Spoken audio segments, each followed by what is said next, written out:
Tafikisha kwa mamake niache kwanza kisha kwa zahama hii.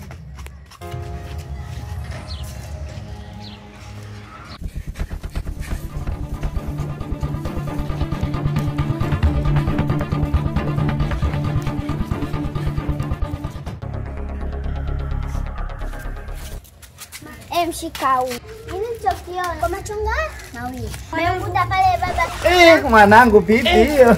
Mtoto mzuri. Kuna nini mwanangu? Kuna nini? Basi nene basi ushakuwa mtu. Mbona kama mtoto unamzuia? Kuna nini kwanza? Sasa namzuia vipi wakati nampa pipi mwanangu huko na ubaya? Kuna nini? Baba umemkuta na nani? Mwache basi na wewe ushakuwa mkubwa. Baba mwanangu ulikuwa unataka pipi mbili vile. Nyingine hizi hapa za kwako simona doli. Shika hizo wewe ushaanza kunichiti. Unijue sasa ngoja nikuonyeshe. Wewe unijui kumbe. Ushaanza kunichiti. Mke wangu. Ushaanza kunichiti. Ubaya utakuja kuniumiza bure. Kwa nini unamzuia mtoto kuongea? Hebu mwanangu huyu alikuwa anaizia.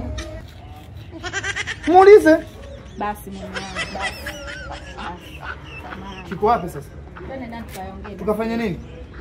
Yaani umekaa hapo na nisasambua maana si umenifanya mimi mambo hayo siwezi mke wangu mimi siwezi kukuchiti. Twende basi ndani tukaongea. Nani kaongea na nani? Bora nibaki na mwanangu mwenyewe. Twende ndani tukaongea mimi. Na nani? Hapo usishaniaibisha mbele za watu hapo. Ushasema mimi nakuchiti wapi na wapi? Samani ya nini? Wewe nenda ndani mimi nibaki na mwanangu mpendwa. Nampenda huyu. Mwanangu wewe.